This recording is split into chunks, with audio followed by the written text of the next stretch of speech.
ভারতে গিয়ে গোপনে বৈঠক করে আসতে পারল, আমেরিকা তাদের পরীক্ষিত বন্ধু হয়ে গেল। কৃষ্ণনন্দী দাস তিনিও এমপি প্রার্থী হয়ে গেল। ইসকনের মানুষগুলো বলছে তারা এবং বাংলাদেশ জামাত ইসলাম নামক সেই সংগঠন নাকি একই। মাওলানা মামুনুল হক সাহেবও মিলে গেল, হিন্দু মানুষও মিলে গেল, ইসকনের মানুষগুলো মিলে গেল, এনসিপির মানুষগুলো মিলে গেল, এলডিপির মানুষগুলোই মিলে গেল, শুধু চরমনাইওয়ালারা মিলল না। তার মানে ইসকনও ভালো, আমেরিকা তো পরীক্ষিত বন্ধু, ভারতে গিয়ে তো গোপনে বৈঠক করে এসেছে, তার মানে সেটাও ভালো। কৃষ্ণনন্দী সাহেব তো কথাই নাই, ভালোই, ভালো না হলে তো আর তাকে এমপি প্রার্থী বানাতো না। মাওলানা মামুনুল হক সাহেব ওই যে 501-এর ওইটা না হয় ভালোই, এনসিপি তো তুলনায় নাই, এলডিপি তো তুলনায় নাই, তাহলে কি শুধু চরমনাই খারাপ ছিল? বাংলাদেশ জামাত ইসলাম নামক সেই সংগঠন সবার সাথে মিশতে পারলো, কিন্তু চরমনাইয়ের সাথে কেন মিশতে পারলো না? তাহলে কি চরমনাই ভালো না? চরমনাই ভালো না হওয়ার কারণে তাদের সাথে মিশছে না, কারণটা কি? তার মানে আমেরিকা ভালো, ভারত ভালো, কৃষ্ণনন্দী তিনিও ভালো, এবং ইসকন তারাও ভালো, সবাই ভালো, শুধু ভালো না কারা? চরমনাইওয়ালারা। চরমনাইওয়ালারা 100-এর মধ্যে 70 থেকে 80 জন নামাজ কালাম পড়ে, তারাই ভালো না। তাদের কথা অনুযায়ী তারা পদ্মার বরখেলাপ করে না, তারা ভালো না। তারা কঠোরভাবে ইসলামটাকে মানে, তারা ভালো না। তারা ইসলামের জন্য জীবন দিতে পারবে, তারা ভালো না। ভালো হয়ে গেল কারা? ইসকন ভালো হয়ে গেল।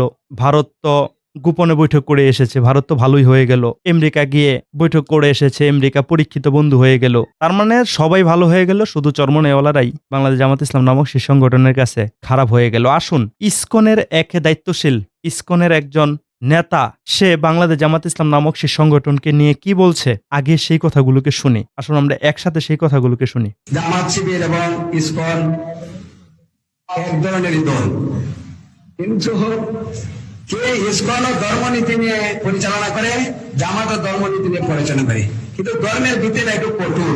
যারা ধর্ম করে তারা আসলে সাহসী ব্যক্তি হয় এবং তারা অন্যায় এবং অবিচারের বিরুদ্ধে বলিষ্ঠ ভূমিকাই রাখে।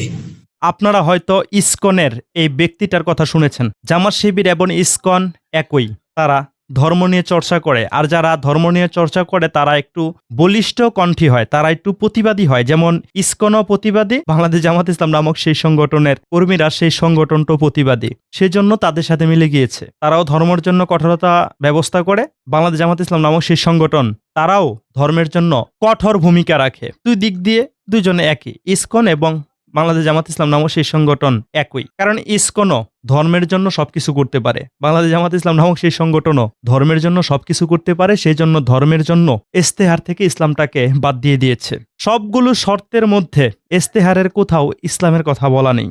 এক জায়গায় যদিও মাদ্রাসার কথা বলা আছে, তবে সেখানে এমনভাবে বলেছে মাদ্রাসার শিক্ষা ব্যবস্থার মধ্যেও দুনিয়াবি শিক্ষা ব্যবস্থা তারা সেখানে যোগ করে দেবে, শুধু আরবিকে রেখেই ক্ষান্ত রাখবে না, স্কুলের মতো রূপান্তর করে ফেলবে মাদ্রাসাগুলোকে। তাদের ইস্তেহারের মধ্যে এমনটাই লেখা ছিল। আপনারা হয়তো স্বরাষ্ট্রমন্ত্রী সালাউদ্দিন স্যারের সেই সংসদের ভেতরের বক্তব্যটা দেখেছেন, সেই বক্তব্যের মধ্যে কিন্তু পাই টু পাই হিসাব করে দিয়েছে। তাদের সবার সাথে মিলে যাচ্ছে, ইসকনের সাথেও মিলে যাচ্ছে। তারা কট্টর ভূমিকা পালন করছে ইসলামের জন্য, এতটাই কট্টর ভূমিকা পালন করছে, তাদের সংগঠনের মেয়ে সংসদ সদস্য বলছে শরিয়া আইন আসমান থেকে আসা এমন কোনো আইন না। শরিয়া আইন বাস্তবায়ন হলে হাফ প্যান্ট, শর্ট প্যান্ট সব পরে মেয়েরা রাস্তায় হাঁটতে পারবে। শরিয়া আইন এমন কোনো আইন না, সেটা আসমান থেকে এসেছে। তারা এতটাই কঠোরতা অবলম্বন করে, একসাথে বসে ছেলে মেয়ে ইফতার খায়। তারা এতটাই কঠোরতা অবলম্বন করে, একসাথে বসে টকশোর মধ্যে কথা বলে। তারা এতটাই কঠোরতা অবলম্বন করে, মেয়েদেরকে সামনে রেখে মিটিং মিছিল করে। তারা এতটাই কঠোরতা অবলম্বন করে, তাদের সংগঠনের আমির সাহেব জুলাই যোদ্ধার মাকে বুকে জড়িয়ে নেয়। তারা এতটাই কঠোরতা অবলম্বন করে, বিদেশি মেহমানকে পিছন দিয়ে গিয়ে হাঁসের মতো জড়িয়ে ধরে।